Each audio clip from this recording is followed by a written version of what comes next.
Meus irmãos, boa noite, muita paz. Saudar os nossos amigos internautas que estão conosco nessa noite, a todos vocês, que a espiritualidade boa esteja conosco nesse instante, nos inspirando, nos trazendo paz no coração e que a paz, nosso querido Mestre, esteja em nossos corações. É uma alegria imensa estar nessa casa, cheia de luz, cheia de energia forte, vigorosa. Quando essa mulher me abraça, parece que eu ganho 55 mil volts de energia, não sei o que é isso, meu Deus.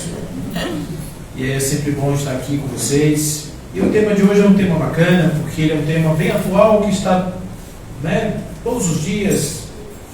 E eu tenho certeza que esse raciocínio está batendo, a gente está pedindo de novo, tentando entender por que tem tantas coisas assim no mundo, por que Deus não bota a mão e impede que aquela água chegue, por que não fecha aquela torneira, por que deixa aquelas pessoas embaixo daquela casa, meu Deus, onde está a providência divina, né?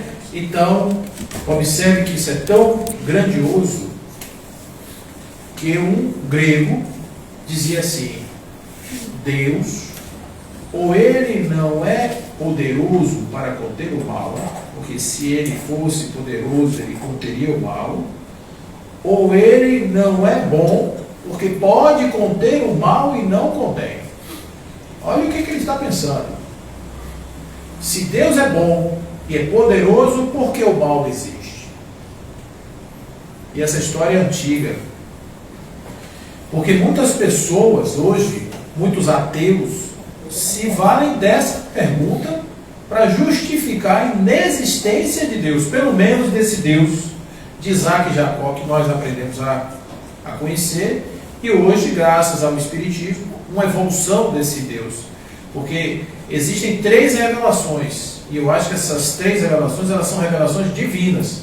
A primeira é a de Moisés, um Deus dos exércitos, Senhor dos exércitos. Depois nós temos a de Jesus, que é o Deus amoroso. E nós temos a terceira revelação, que é o Deus imanente. Esse aí é um Deus mais poderoso ainda, porque ele está dentro de nós. Não está no céu, não está em lugares específicos, ele está aqui, nesse momento. E a sua presença é real em nosso viver, como diz a música. Então observe que, se nós fôssemos embarcar nessa questão, nós teríamos que fazer mesmo essa pergunta, porque o Deus que nós aprendemos a cultuar, ele é um Deus de bondade. E o que é um Deus de bondade? O que o Pai faz? O Pai cuida, o Pai protege. E é por isso que quando a gente faz oração, a gente vai dizer: nos proteja, meu Pai, livre-nos do mal. Então a gente está caminhando e o Pai vai na frente, tirando as coisas, os obstáculos, para que os filhos possam caminhar atrás incólumes, sem nenhum problema, sem acontecer nada. Esse é um desejo, e eu vou contar uma história para vocês de onde nasceu esse desejo, porque a gente precisa repensar isso de alguma maneira. Lá atrás, muito lá atrás, no mito da criação, nós temos na Gênese a seguinte situação: Deus criou todas as coisas, e como ato derradeiro da sua criação, ele criou o homem. Como é que ele criou o homem? Observe que todas as coisas de Deus ele criou por atos de razão. Faça isso, faça a luz, faça o terra, faça a água de cima, a água de baixo. Foi fazendo as criações por atos de vontade. Quando chegou no homem, ele fez diferente. Ele não fez faça-se o homem. Não, ele pegou um barro, fez um boneco e soprou nas narinas. Isso é um mito, gente. Isso aí não é um fato real. Isso é um mito. Isso não aconteceu de fato. Isso aí é uma maneira do homem primitivo expressar como teria sido a criação do homem. Só que existe uma condição nessa criação que ela é especial. Qual é a criação? Qual é o fator especial? É que o homem que estava nessa condição, ele era o ser de primazia do jardim criado por Deus. Ou seja, Deus criou tudo e deu para o homem se divertir. Disse assim: ó, está aí, meu filho. Os animais para você, o jardim para você. Você pode fazer tudo, só não pode comer daquela árvore ali, ó. Aquela árvore você não come, do saber da razão, aquela árvore você não pode comer. Então, começa a se criar uma ideia de que Deus criou o mundo para agradar o homem. Certo? Então, e o que acontece com o resto do universo? Não, o resto do universo só existe para agradar o homem. Por que existem tantos planetas no universo? É para fazer as noites estreladas. Por que existe a lua? Para os enamorados. Para que existe o sol? Para a gente ir para a praia de domingo. Para que existe a manga? Para fazer suco de manga, para o homem tomar. Né? Então a gente começa a pensar que a terra foi feita para servir ao homem. E o homem é o filho dileto de Deus. Isso cria uma distorção muito grande, porque em verdade nós somos apenas mais uma parte da criação. Nós não somos nós somos uma. Nós somos um pedaço, um detalhe mínimo, aliás, por sinal, da criação. Nós somos parte dela. Então a gente não tem, de certa forma, nenhum tipo de exclusividade, nenhum tipo de situação especial. Está faltando alguma coisa? Não. Vocês estão conversando aqui, eu achei que está faltando alguma coisa aqui. Tudo bem. Não. Então, a partir dessa percepção, a gente vai construindo certas ideias, como, por exemplo, os princípios antrópicos. O que é um princípio antrópico? O princípio antrópico é um princípio que diz que as grandezas do universo, elas só foram criadas assim, ou seja, quando Deus criou a gravidade, criou a força de atração dos átomos, criou os princípios lá da formação da matéria mais básica, tudo isso, ele só fez assim com esse número para que houvesse vida de homens, de pessoas na Terra. Chama princípio antrópico. Então, olha onde vai a nossa ideia. E aí vai mais ainda. O personagem, que é esse ser que existe, que é o ser encarnado, que é o homem, ele deve ser cuidado por Deus por uma questão natural. Ou seja, se Deus criou o homem com uma primazia dele ser especial, é natural que ele cuide do homem, que ele dê ao homem uma condição de normalidade. Só que as coisas não acontecem assim. Por quê? Porque os homens envelhecem, os homens adoecem. Quando eu estou falando homem, eu estou incluindo mulher também, gente, porque essa linguagem é a linguagem oficial, digamos assim. Então, esses homens, essa humanidade envelhece, adoece, morre, passa por perrengue, a água passa por cima, o animal come, a cobra mata. E aí, onde é que Deus aparece para proteger o homem? Às vezes, de vez em quando tem uma situação, a pessoa está numa doença, vai, passa no médico, o médico se esforça, faz todo o trabalho tratamental, a pessoa sai e fica boa e diz, não, fiquei bom, graças a Deus. Então, de fato, a gente tem o costume de dizer que Deus é bom quando acontecem coisas boas. E quando não acontece? Será que nós temos a coragem de dizer que Deus é bom quando não acontece aquilo que não é bom? Eu uma vez fui no sepultamento de uma senhora. Era um casamento, aquele casamento simbiótico. O casamento simbiótico é assim: o homem, ele faz algumas coisas para a relação marital. E a mulher cuida da casa toda. Eu sou filho de uma mulher dessa, uma guerreira. E aí ela cuida de tudo. Ela cuida do amanhecer, ao adormecer da casa é ela que cuida. E o homem se torna um dependente dessa senhora. Então a relação ela vai ficando meio misturada entre uma relação de marido e mulher e uma relação de filho e mãe. Porque quem cuida é mãe, né? Então tem aquela história lá. E aí o que aconteceu? Quando a senhora morreu, o que aconteceu com o marido? Ficou órfão. Quem vai cuidar de mim? Quem vai botar meu café da manhã? Quem vai passar minhas roupas? Quem vai fazer as coisas? Isso ele não manifesta. Mas essa dor existe, porque ele está agora pela metade. Parte dele era realizado por outra pessoa. Ele agora perdeu essa outra pessoa, então ele está pela metade. Isso é fusionamento e ego. Isso, inclusive, está previsto na medicina. E isso dá, inclusive, por condições sucessivas, por transgeracionalidade, isso dá origem a filhos esquizofrênicos no futuro. Porque isso é fusionamento de ego. A pessoa deixa de existir integralidade e passa a existir parte do outro. Então, se o outro não existe, a pessoa fica meio desorientada. Então, essa questão, eu cheguei para ele estava acabado. E ele é católico, muito religioso, e eu bati no ombro dele e falei assim: ô, você sabe que nosso Deus sabe o que faz, né? Eu bati no ombro dele. Aí ele virou para mim e falou assim: às vezes não. Então você vê que, naquele momento, Deus não sabe o que faz, por quê? Porque tirou a mulher dele. E quando tira a mulher do outro? E como 300 mil pessoas morrem todos os dias, será que Deus não sabe o que faz quando 300 mil pessoas morrem? Então, para a gente compreender isso sem desacreditar de Deus, a gente precisa repensar o papel de Deus nessa história. Repensar o nosso papel nessa história é fundamental para que a gente se olhe para essa figura divina de outro jeito. E como seria isso? Imagina o seguinte: no mundo você tem a terra, passa por modificações. Então, o terreno, para acomodar, ele precisa se movimentar. E quando isso acontece embaixo do oceano, isso movimenta uma massa de água imensa. Essa água é projetada em cima da terra, e a tendência dessa água é entrar terra dentro. Olha só que coisa interessante. Só que as pessoas, porque acham a praia muito aprazível, resolvem morar na beira da praia. 200 mil pessoas, 300 mil pessoas morando na beira da praia. O que vai acontecer quando a água invadir? Vai levar as casas e vai matar as pessoas. Então, a natureza, ela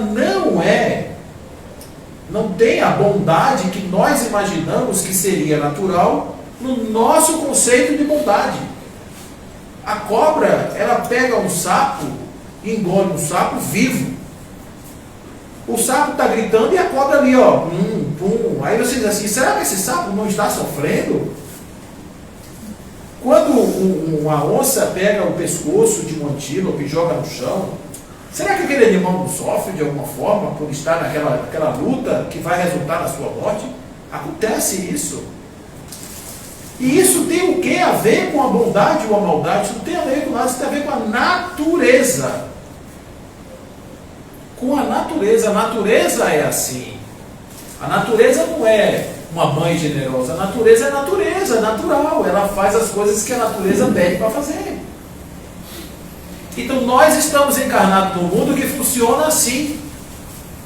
E a gente não pode ter nesse mundo uma visão diferente, senão a gente cria essas distopias, essas ideias que não se sustentam na realidade dos fatos. Porque a realidade dos fatos grita nos nossos ouvidos dizendo: tem uma outra coisa que vocês não estão entendendo.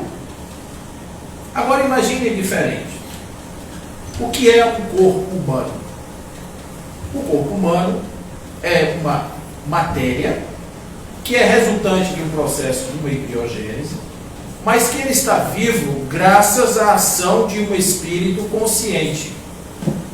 Porque os espíritos dizem que quando não existe espírito preso, vinculado ao corpo, não viabiliza a vida.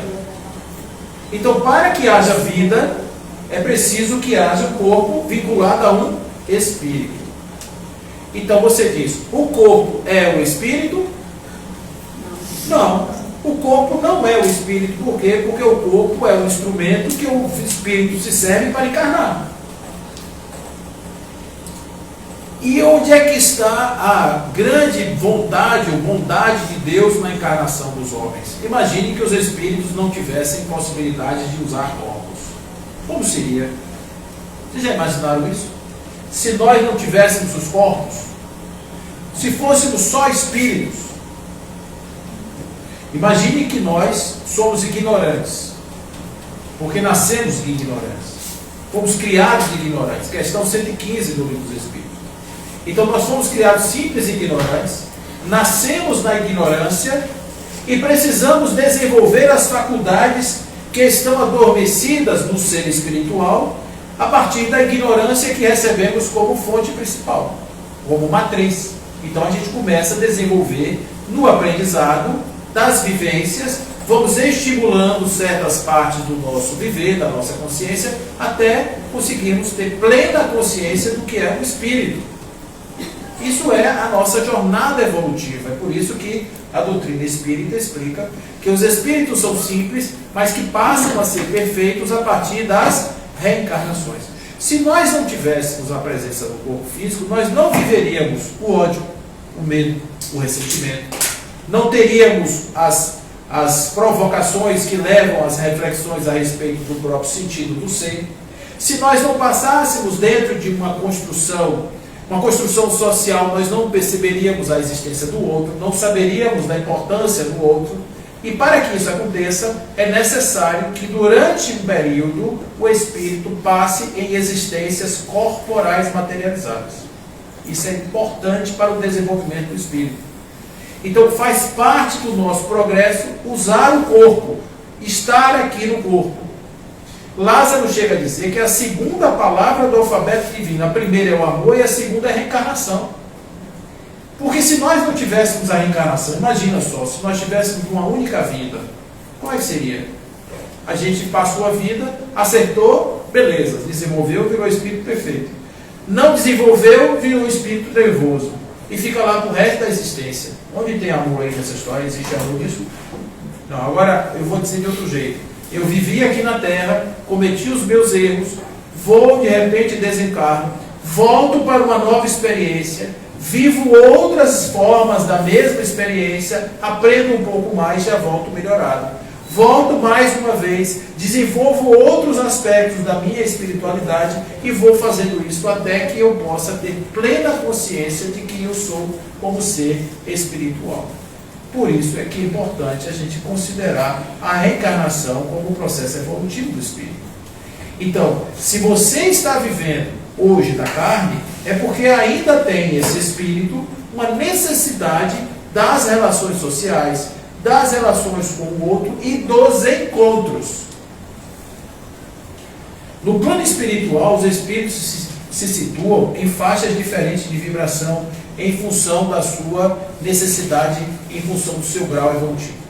Então, tem espíritos que estão em colônias melhores, tem espíritos que estão em zonas outras, e não estão necessariamente unidos pelo fato de terem sido parentes na carne, ou de terem convivido aqui na carne. Então, nós fazemos uma família humana, todo mundo se separou, aí vai para o plano espiritual, está junto lá? Não sei, depende do grau. Os que estiverem no mesmo grau de vibração vão estar juntos, os que não estiverem vão estar separados. Então, a única maneira de nós nos juntarmos, sem essa consideração dos graus evolutivos, é aqui na carne. Quando eu digo aqui na carne, para o nosso grau. É nesse lugar. Porque aqui, esse corpo, aqui na sala, por exemplo, tem espíritos puros, ou quase puros. Se tivesse puro, não estava aqui, mas quase puro. E existem espíritos como eu que ainda estão com muita dificuldade. Boa noite.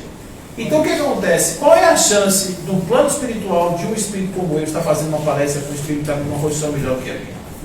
Não é fácil isso. Não é assim que funciona.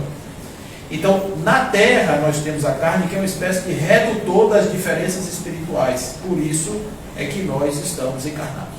Para que nós tenhamos a viabilidade dos reencontros. Então, eu estou na minha casa, vivendo com meu filho, com minha filha, com a esposa, já vivi com irmãos, já vivi com pai, com mãe, com tios, com parentes. E essas pessoas estão próximas de mim para quê? Para animar a minha festa?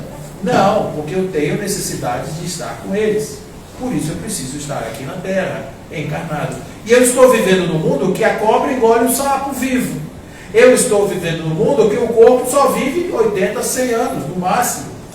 Eu estou vivendo no mundo onde existe muita ignorância, existe muito medo, existe muita violência, existe muita maldade, existe ainda níveis evolutivos muito baixos de espíritos encarnados aqui. Estamos vivendo num planeta com essas características e é natural que nesse lugar a vida encarnada seja mais difícil. Mas o que é o corpo? É uma veste temporária, não é o personagem. Não é a pessoa real. A pessoa real é o espírito. O espírito continua vivendo, continua existindo. E o corpo, se o corpo morrer, significa o quê? Significa que o espírito se libertou dessa experiência e vai para uma próxima. Então, se você olhar do ponto de vista de lá para cá, o corpo é como uma roupa que você deixa de usar no final do dia. A morte, que para nós é tão cara, porque é o aprisionamento de um personagem, agora sim como uma pessoa construída a partir do ego, esse personagem, eu sou Paulo, não estou Paulo. Eu estou por quê? Porque eu vou deixar de estar um dia. Durante esse período, enquanto esse corpo estiver vivo, eu estou Paulo. Mas quando esse corpo morrer, eu vou ser quem? Eu vou ser o espírito, que já foi Paulo, que já foi Maria, que já foi José, esse espírito plural. Então, a morte para o ser na Terra representa apenas, então, somente uma mudança do estágio do espírito. Ele deixa de ser encarnado e passa a ser desencarnado.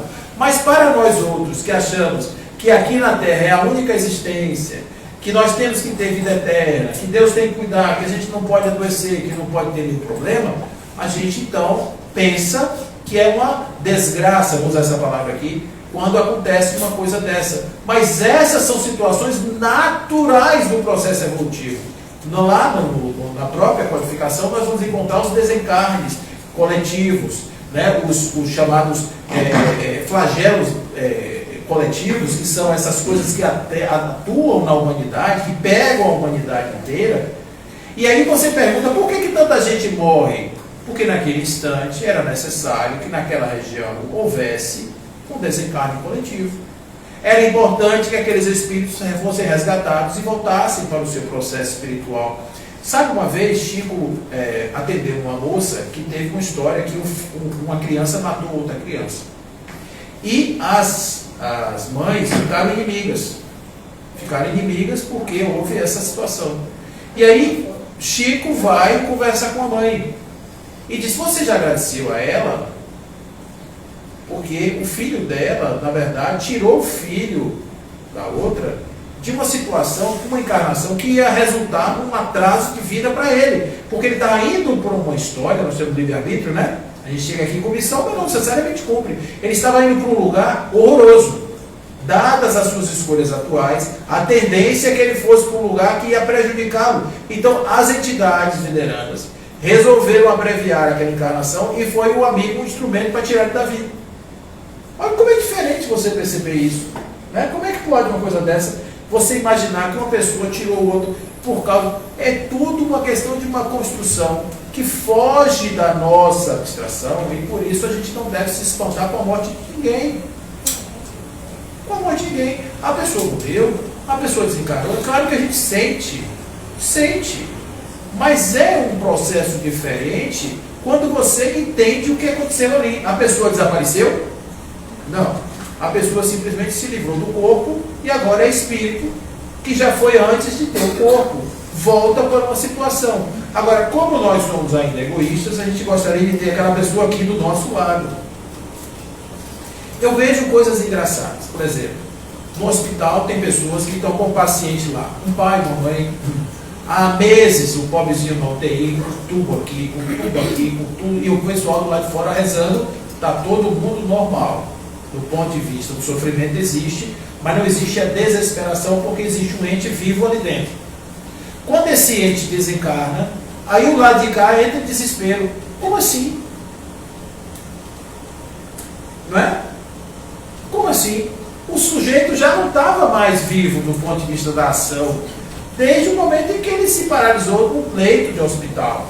Olha como a gente pensa que a vida só existe quando tem vida no corpo. Não, o sujeito se libertou de um corpo.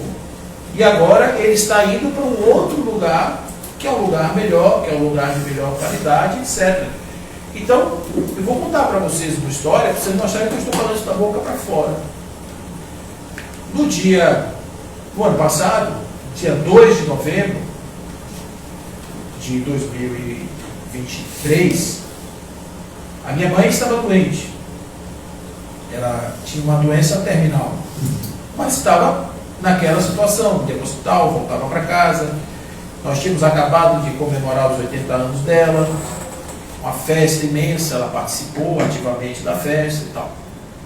E nesse dia foi a abertura do Congresso Espírita no ano passado. E eu estava trabalhando na abertura. Às 18 horas, minha irmã me ligou dizendo que minha mãe tinha falecido. E eu estava no centro de convenções. E eu continuei no centro de convenções. Aí, terminou o trabalho lá do dia, às 9h30, 10 horas, aí eu fui para a casa da minha mãe. Aí você pergunta assim, mas que filho ingrato é esse que deixou a mãe? O que eu ia fazer lá? Ressuscitar a minha mãe? O que eu tinha feito com minha mãe durante todo esse período foi preparar ela para esse momento. Isso eu fiz todos os dias. Eu ligava para ela às 18 horas. Mesmo que eu viajasse, eu ligava para ela às 18 horas para fazermos juntos um evangelho. Isso nós fizemos durante alguns meses. Era o que eu podia ter feito por ela. E agora, o que eu fiz ao chegar na casa da minha mãe foi conversar com aquela que estava ali, que já não era mais a minha mãe, era o corpo dela, como eu estou conversando com vocês. alegremente, dizendo: ô baixinha, e agora? Não tem mais um problema, está livre aí, vai encontrar seu marido, vai dar sua viajada, se libertar, descansar um pouco, estamos por aqui, está tudo certo, fique tranquila que aqui está tudo resolvido. Como se eu estivesse falando com a minha mãe viva. Porque não existe essa diferença. Por quê? Perdeu o corpo? Tirou a roupa? Não é? Porque você trocou? Não, não existe isso. Você continua sendo a mesma instância espiritual. Você é a mesma instância, você é o mesmo ser. A única coisa é que você trocou de estado. Você saiu de um lugar, saiu para um outro lugar. Na Gênesis, no capítulo 18 da Gênesis, a gente vai encontrar a questão da geração nova, da chamada transição. É o início ali, os prenúncios da transição planetária, como matéria de estudo. Allan Kardec faz uma pergunta para as entidades venerandas sobre essa mudança, porque são chegados os tempos, e ele vai falar sobre a geração nova, que é espíritos novos que estão chegando aqui na Terra e que vão substituir os espíritos que estão aqui. Esses espíritos que estão ainda muito presos às questões materiais, estão sensualizados, ainda não conseguiram, mesmo e apesar de todas as demonstrações, não conseguiram evoluir. Então, os espíritos estão aí precisando passar para uma outra situação, porque o planeta, olha como é que funciona isso. O planeta muda a chamada psicosfera do planeta. É o lugar onde o planeta vai crescer espiritualmente e o padrão vibratório do planeta será outro, à medida em que nós, seres humanos, mudemos o nosso padrão mental típico. E quando isso acontece, aqueles espíritos que não estão na mesma vibração, eles são atraídos por outros planetas, por outros lugares, aonde a vibração é mais condizente com o seu grau atual. Então esse êxodo, essa migração de espírito é natural dentro do processo evolutivo no universo. Nós temos espíritos que vêm de outros planetas para cá, assim como espíritos daqui vão para outros lugares. Quando eu digo para outro planeta, não se assustem de eu falar isso, porque você vive na egrégora do planeta e encarna em conformidade com o padrão de encarnação daquele planeta. Eu queria só fazer uma pergunta. Retomando a história dos dois meninos, um que matou o outro, né? Isso, aí Chico Xavier deu uma explicação do ponto de vista que tirou o outro, que ia ter um desencaminho, por exemplo. Mas a gente também sabe que essa morte, um que mata o outro, né, tem a lei de causa e efeito, até onde eu sei, até muito onde bem que você está colocando. E então a outra pessoa vai ter a implicação disso aí. E Pronto, aí como é que fica? Pronto. Muito bem que você está colocando. Ó, eu vou ensinar um truque para vocês. Truque de espírita. Porque assim, quando você diz que é espírita, todo mundo vem te perguntar coisa de espírito. Então acontece isso? O povo sabe que você é espírita e chega lá e diz: "Ei, meu filho morreu, e aí? Me explica como é, e aí você tem que dar uma explicação." Então, a melhor e mais correta resposta que você pode dar a qualquer pergunta que lhe fizerem sobre espírito é: pode ser. E não pense que você está fazendo, cometendo um erro, porque não está. Você pergunta para mim: Paulo, o que morreu fica com raiva do que matou? Pode ser. Mas pode não ser. Porque se ele foi acolhido e alguém explicou: ó, aquele cara lá, que é tão seu amigo, que trouxe para ele a culpa de tirar um amigo da vida, para lhe poupar de um futuro incerto, e ao invés de ter raiva, ele tem amor. Entende? Só funcionar certo. Então, tudo vai depender não de uma relação objetiva, porque não é porque você fez isso que aquilo vai acontecer. Vai depender do grau de relação entre os espíritos. Um aborto, por exemplo. A mãe precisou abortar um filho. Qual é a relação do filho com a mãe? Vai depender do grau do espírito. Porque se aquele espírito for desenvolvido, ele vai dizer assim: não, aquela senhora, aquela mãe, ela não podia me parir naquele momento, ela não tinha as condições. Eu entendo a situação dela, aquilo foi um ato impensado, etc. Ele pode ser desse nível de compreensão e dizer assim: vou apoiá-la, e se houver outra oportunidade, eu gostaria de voltar com ela.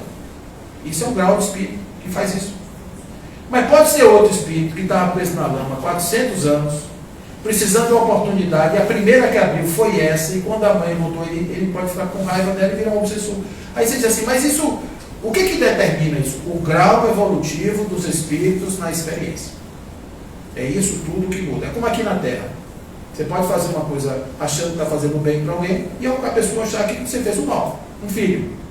Então você diz assim, meu filho, você não vai para a festa, porque essa festa é uma festa que só tem gente ruim, por exemplo. Aí o filho fica com raiva da mãe ou do pai porque proibiu ele de ir para a festa com os amigos.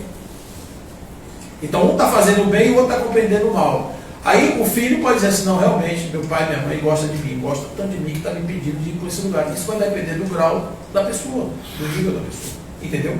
Então não tem uma relação assim, direta, causa e efeito. Não é bem assim que funciona. Existe um conjunto de fatores que vão determinar qual é o grau resultante dessa relação. Por isso é que isso não pode ser afirmado assim, o que matou necessariamente e tal. Não é bem assim. Viu? Pode acontecer até o que aconteceu com o Abraham Lincoln. Abraham Lincoln, quando foi assassinado, a espiritualidade conta que logo depois que o assassino dele também foi morto, Abraham Lincoln voltou para informar o assassino que tinha perdoado ele. Mas isso depende do grau, entendeu? Isso depende do grau do espírito. Isso não é uma coisa que é receita de bolo. Existe a possibilidade de acontecer e existe a possibilidade de não acontecer. Então, voltando nessa questão, a gente tem que ressignificar o nosso papel aqui na Terra, porque nós não viemos aqui para passar uma Disneylândia. Nós viemos aqui para a nossa experiência de aprendizado, que inclui a dor, que inclui o sofrimento, que inclui a impermanência e inclui a morte. Porque Lázaro foi ressuscitado por Jesus. Vamos colocar aqui na história. Mas cadê Lázaro? Está vivo? Não, ele morreu. Então chegou uma hora que ele precisou se ir embora, e foi. E assim acontece com todos os seres humanos, todos os seres da Terra.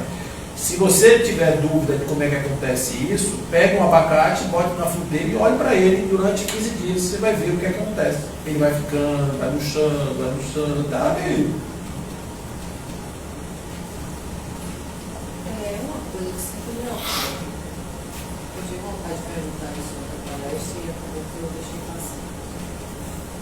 É bem verdade que todos estamos aqui para nos lapidar, evoluir, né?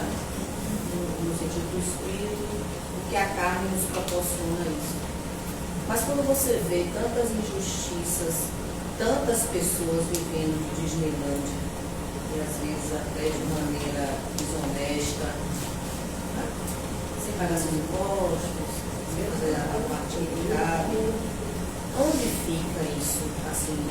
Porque você não pode deixar de não comparar uma pessoa que está passando por um processo difícil de diversas questões, diversas ordens, seja saúde, financeira e tudo mais, e uma pessoa que você vê que vive na Disneylândia. Então, assim, onde está esse grau de evolução?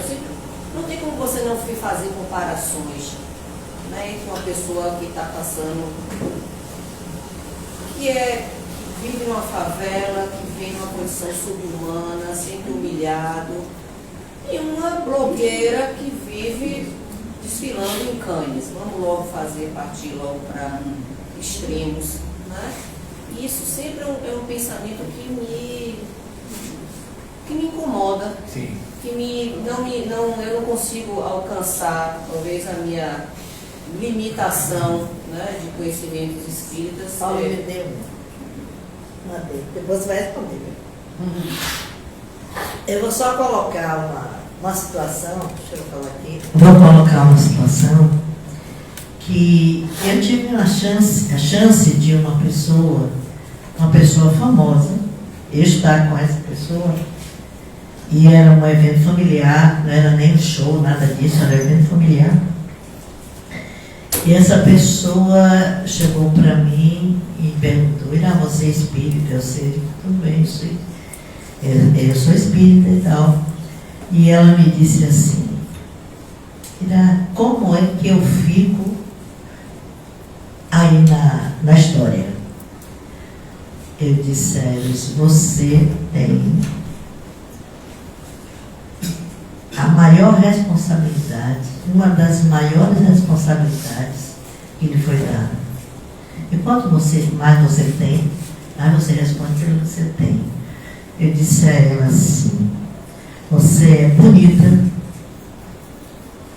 famosa e rica. veja muito bem o que você faz com isso. Foi essa a resposta. Você tem uma das piores provações. Olha o que eu respondi para ela. Você tem uma das piores provações que essa encarnação pode produzir. Tenha responsabilidade. Agora continue você. Veja só, Allan Kardec faz uma pergunta aos Espíritos 2 vezes no livro dos Espíritos sobre essa questão. Ele pergunta sobre a riqueza e a pobreza. Na primeira resposta, os Espíritos respondem assim: tanto a riqueza quanto a pobreza são experiências muito difíceis. Porque enquanto a pobreza faz o indivíduo maldizer a providência, a riqueza faz ele abusar das más paixões. Na segunda vez que ele pergunta a mesma coisa de outra forma, os Espíritos dizem que a riqueza é uma experiência mais difícil do que a pobreza. Então observe que essa pergunta que você faz, que é uma pergunta muito comum, e não é uma dúvida simples, é uma dúvida real, porque ela está bem embasada na observação dos fatos. O que a gente observa é o seguinte: o que você vê não é a realidade. O que você vê é a aparência, o que você vê é o que é mostrado. Então, uma pessoa que tem glamour social não necessariamente é uma pessoa que, quando chega de noite, que tira a maquiagem, que tira os adubos, que tira a lente, que tira a dentadura, que tira as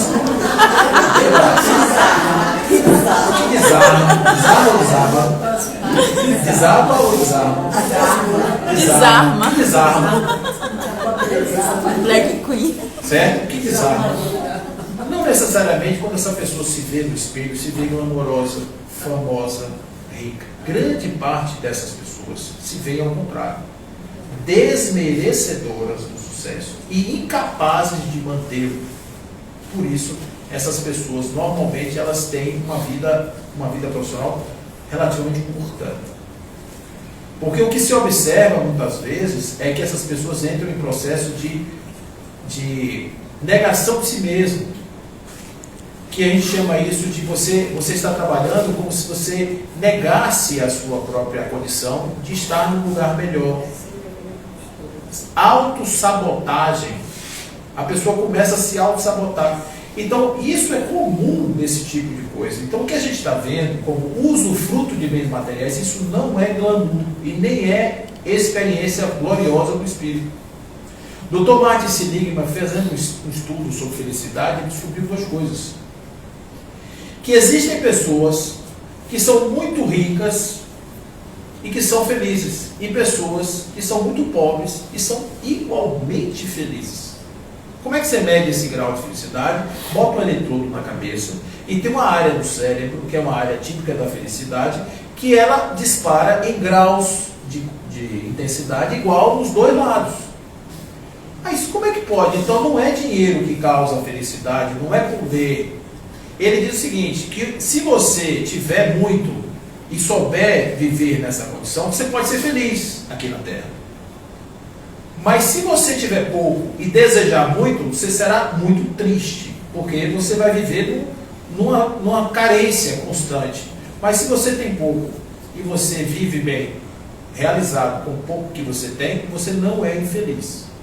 Ou seja, ou você tem muito ou você deseja menos. Essa é a conclusão de tudo. Então, quando a gente vê uma sociedade como essa, a gente vê que uma sociedade está podre por dentro. Podre. Essa mesmo. Essa, por exemplo, essa que você citou, essa sociedade fácil, essa riqueza rápida, essa riqueza muito coisa assim, sem preparo, ela é uma riqueza que para a pessoa ela não representa nada do ponto de vista. Chega uma hora que você tem carro, você tem isso. Olha, tem uma pessoa famosa aqui da Bahia que era amiga, muito amiga de uma conhecida minha, e um dia ela tomou a carona com essa amiga minha e falou assim para ela: que inveja eu tenho de você, porque seu carro tem cheiro de novo, o meu tem cheiro de gente. Sabe por quê? Ela nunca está sozinha, o carro dela sempre está cheio de gente. Ela tinha vontade de sentar numa padaria e tomar um café preto com biscoito molhado dentro, ela não pode fazer isso mais. Então a gente começa a perceber o seguinte: o quanto verdadeiramente isso é uma graça ou uma punição. O espírito Camilo, que é mentor do professor Raul Teixeira, uma vez ele vinha andando na rua e ele comentou de uma mulher que rodava em volta de um pórtico lá, um monumento. E aí Raul falou assim, coitado da mulher, vamos ajudá-la. E Camilo chegou e falou assim, você sabe quem é essa mulher? Aí ele disse, não, é aquela. Apontou para cima. A mulher que era a estátua, que teria vivido uma vida passada na realeza, hoje é uma dementada rodando embaixo da própria estátua. Então, gente, não existe isso. A gente não pode olhar a externalidade e fazer esse julgamento, porque isso, a capa não quer dizer nada. Nós estamos falando do cerne, nós estamos falando do centro. Então, você viver uma vida mais simples, mesmo que aí fora tenha, por exemplo, você tem um cara que é corrupto, que é ladrão, que é isso, que é aquilo, todos esses atributos que tem muitos aí hoje na praça, o que não faltam são esses caras, e você vê essa pessoa tirando de porreta, não sei o que, babá. Isso não quer dizer nada do ponto de vista espiritual. Do ponto de vista carnal, ele pode ter até acesso a algumas coisas que o outro não tem. O outro, coitado, está na favela, passando dificuldade, ali na fila do hospital, em corredor, todo o sofrimento do mundo. Mas isso é uma experiência necessária e todos passamos por essa experiência. O que está vivendo isso hoje, vive amanhã outra experiência, é aquilo que eu falei para vocês. São os temas plurais das encarnações. Então, quem está vivendo isso hoje, lá na frente, pode ter sido, lá na frente não, lá atrás, ele pode ter vivido tanto uma experiência glamourosa que ele chegou e disse assim, agora eu não quero mais essa não, porque essa está me atrapalhando, eu quero uma outra. E onde é que a gente vai encontrar isso no Evangelho? Uma passagem que Jesus está diante do mancebo rico. O mancebo rico diz assim, Senhor, como é que eu faço para ter a vida eterna? E ele diz, cumpra as Escrituras, faça o que tem que fazer. Aí o cara olha para Jesus, como quem diz assim, não, funciona não, porque eu faço isso desde jovem, eu faço isso desde pequeno, eu cumpro as Escrituras. Aí Jesus olha para ele, peixinho, ele falava isso, né? E agora, ele entendendo a necessidade do homem, ele deu um grau evolutivo mais alto, um desafio em grau evolutivo mais alto. Qual é? Vai, se livre de tudo que você tem, acumule um tesouro no céu e me siga. Onde é que está o primeiro? O primeiro está num procedimento, faça um procedimento. O segundo, desapegue de tudo. Porque isso que você tem, que é a sua riqueza, está lhe atrapalhando na sua visão. Porque se você tivesse realizado na sua vida, você simplesmente poderia cumprir as Escrituras e já se perceber alguém elevado. Mas você não está fazendo isso. Olha como é diferente. Às vezes uma experiência de privação é uma das melhores experiências de lapidação espiritual. Nós estamos vivendo uma dificuldade, aquela dificuldade traz muito aprendizado, não só na pobreza, mas na dificuldade, às vezes, de você passar por uma experiência familiar desagradável, você passar por uma experiência de traição, você passar por uma experiência qualquer de decepção. Isso enriquece, às vezes, o espírito, porque ele aprende a se livrar disso, a superar isso, a ressignificar isso. Isso lhe dá grandeza espiritual, psíquica. Ele aprende a superar, ele fica mais forte, ele fica mais capaz de poder ultrapassar. A experiência que eu costumo dizer, gente, com relação à questão dos amigos e dos inimigos. Veja bem, como é que um amigo faz com você erra? O amigo faz assim, é isso mesmo. Aí bota a mão assim no ombro. Não se preocupe não, todo mundo faz isso, todo mundo erra, fique tranquilo. É ânima pura ali, ele quer tirar a pessoa do sofrimento. A pessoa está sofrendo, ele quer que a pessoa pare de sofrer. Aí fica dando um bocado de presente, assim, sonho, bomba de chocolate, para a pessoa ficar tranquila. O que o inimigo faz? O inimigo joga na cara. Joga na cara. Aí você diz assim, poxa, mas se não fosse essas pessoas na vida, que são os chamados estrupícios, que a gente encontra pelo caminho, como é que o ego ia dar consciência do seu inconsciente? Porque o inconsciente, ele se revela, muitas vezes, através de mecanismos, justamente de provocações. O indivíduo vai na ferida e dá um toque na ferida. A ferida ganha energia e sobe. Aí o sujeito fica todo embaralhado das ideias, no plano maior, que é o plano da consciência. Mas ali é uma oportunidade imensa dele dizer assim, fazer a pergunta mágica: por que isso me desequilibrou? Não é porque o outro me desequilibrou, não. Eu devia dizer muito obrigado, irmão. Porque eu acabei de fazer uma terapia gratuita, 0800. Porque às vezes você vai para o terapeuta, vai para o psicólogo, vai para o psiquiatra, leva anos lá para poder dizer uma coisa que às vezes um desavisado desse tira de você em 1 segundo. Então o que acontece? A gente tem que ter observação de que essas pessoas são importantes porque dizem que o inimigo é o nosso melhor amigo, porque é a pessoa que pensa na gente o dia todo. Acabar com a vida daquela pessoa. E você então aprende a revelar-se a partir das provocações dessa pessoa. E você então vai crescendo, você vai se desenvolvendo. Né? Então, só para dizer que eu não falei das flores, porque ele está caminhando assim bem longe dos flagelos, eu estou longe aqui, né? Estou de olho nele, é que isso faz parte do aprendizado, assim como as perdas grandiosas que nós temos aqui na Terra. Essas perdas, essas coisas que estão acontecendo no Rio Grande do Sul. Não vou dizer que todo habitante do Rio Grande do Sul, gente, isso é um erro que ele não pode cometer. Todo mundo está lá, foi gente que estava em Roma, e que abriu as comportas lá, não sei aonde, que destruiu, que matou, e agora está todo mundo. Não é isso. Isso acontece porque nós coabitamos no planeta junto com a água, junto com o rio, e que tem consequências. Tem pessoas que vão morrer, pessoas que vão perder tudo, vão ter um aproveitamento de experiências plurais. Olha o que está acontecendo, quantas pessoas estão se revelando na capacidade de ajudar o outro. Olha a fraternidade que emerge de uma situação dessa. De repente, as pessoas estão muito dispersas, acontece um negócio desse, vem como uma amálgama e junta todo mundo.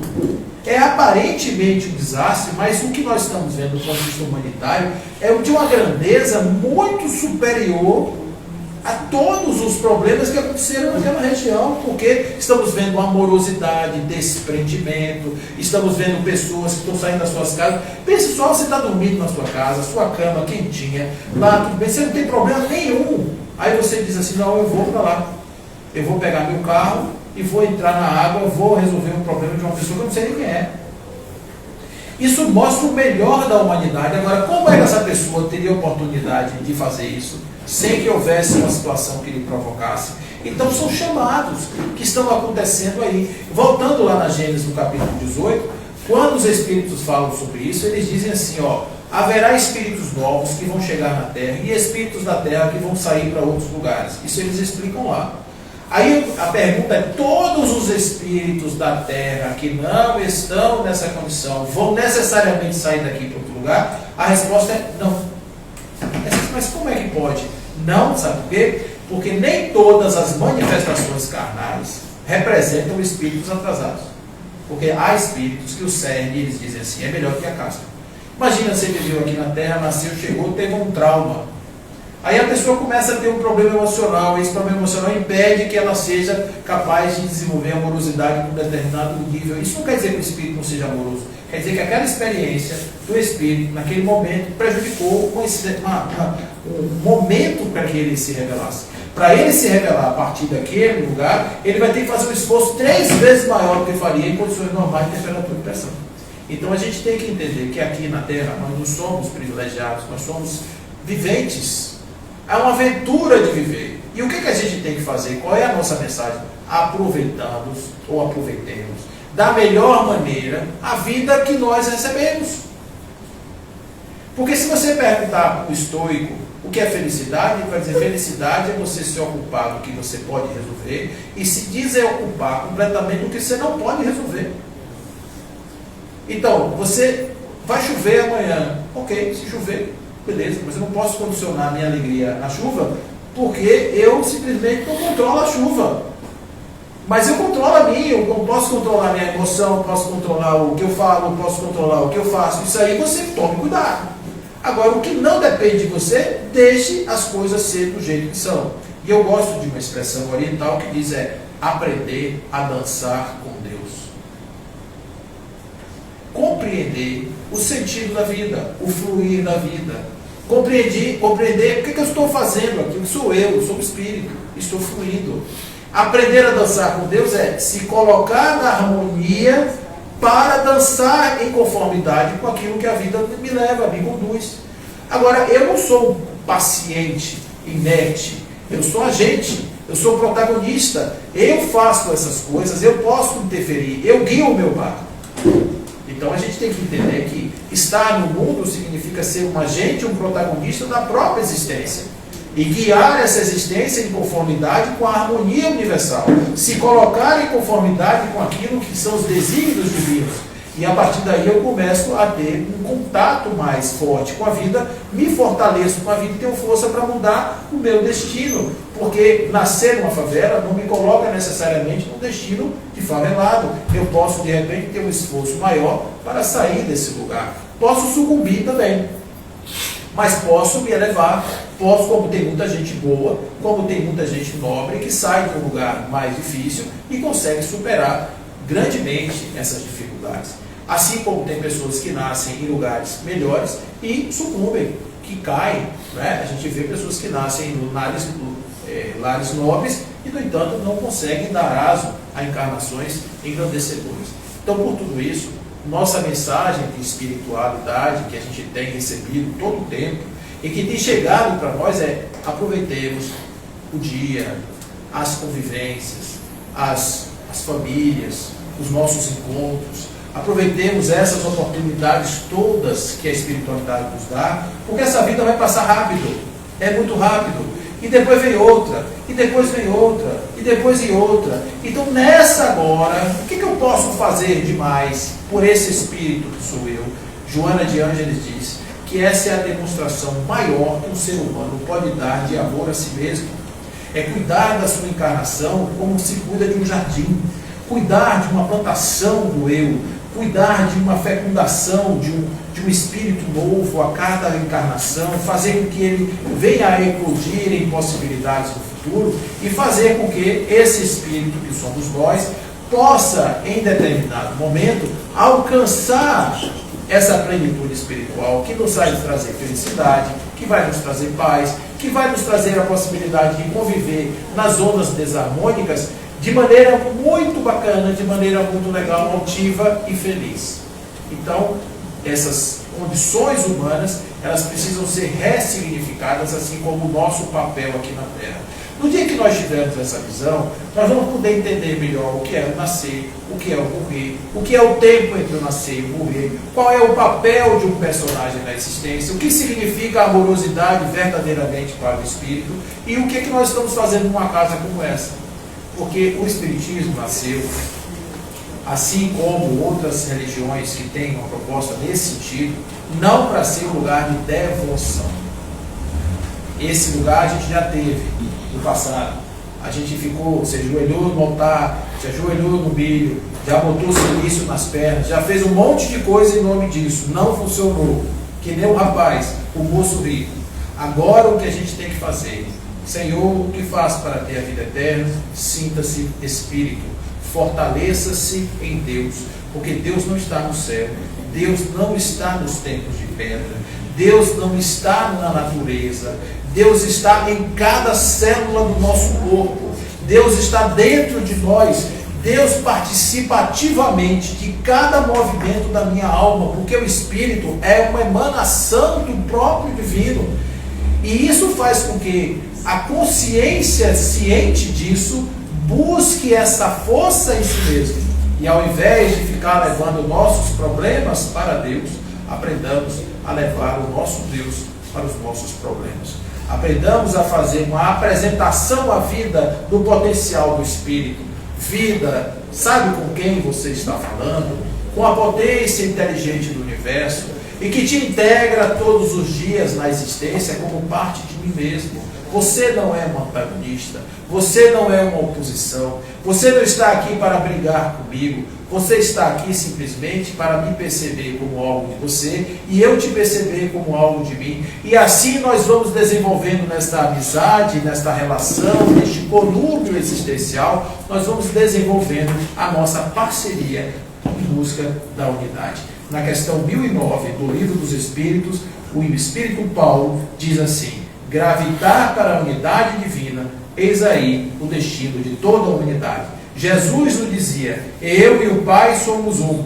Vocês comigo estão em um, quando ele traz a ideia da videira. Eu sou a videira verdadeira, meu pai o agricultor, e os ramos que me dão frutos, o meu pai poda para que dê mais frutos, e aqueles que em mim não dão frutos, meu pai arranca e joga no fogo. Então, essa ideia de que nós estamos gravitando para uma unidade divina, que nós estamos todos juntos, que não somos separados, não existe o eu e o você, existe o aparente eu, o aparente você, mas em essência nós somos uma coisa só, somos espíritos e somos emanações de Deus, e aqui nessa terra as casas espíritas estão para nos despertar dessa realidade, para que aprendamos o que somos e assim sendo, nos fortalecendo na vida, possamos viver vidas mais proveitosas, vidas de maior construção, aproveitar uma encarnação que é um presente de Deus. E crescendo assim, de pouco em pouco, essa humanidade vai migrar esse planeta. O planeta vai se transformar em algo melhor. Vai ser um planeta de paz, vai ser um planeta de luz. Vai continuar tendo tsunami? Vai continuar tendo vulcão? Vai. A gente só vai ter que tomar cuidado onde constrói a casa. Mas, de qualquer forma, pelo menos, essas coisas humanas, esses problemas, essas idiosincrasias, essas coisas aparentemente inexplicáveis dos seres humanos, a gente vai entender perfeitamente. Sabe por quê? Porque não haverá mais. Nós não conseguiremos mais ter esse nível de ignorância que paira entre nós. Porque quando uma pessoa bate no peito e diz, eu sou o general, me respeite, essa pessoa não sabe quem é.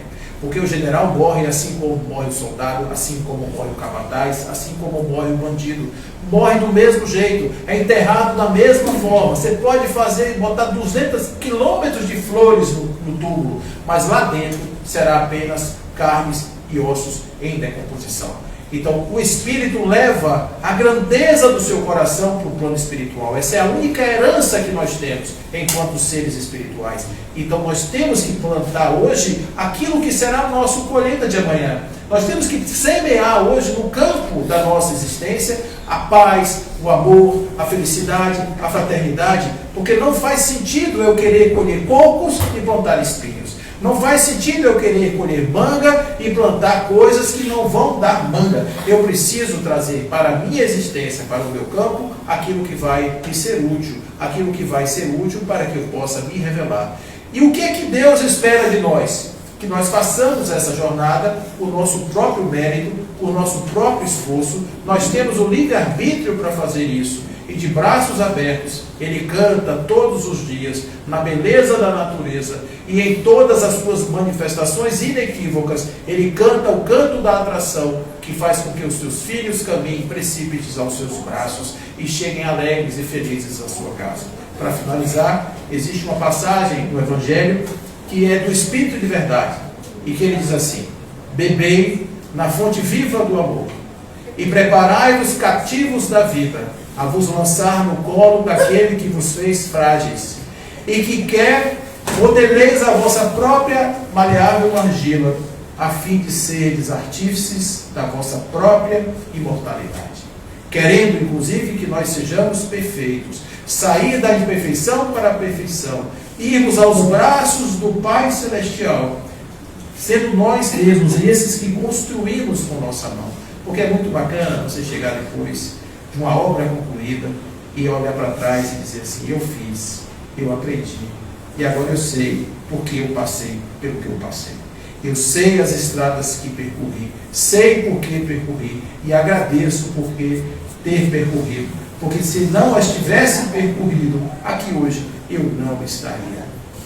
Vamos agradecer a vida que temos e vamos viver a vida que recebemos, porque essa é a melhor vida que nós poderíamos ter nessa existência. Fique em paz, em nome de Deus, que assim seja.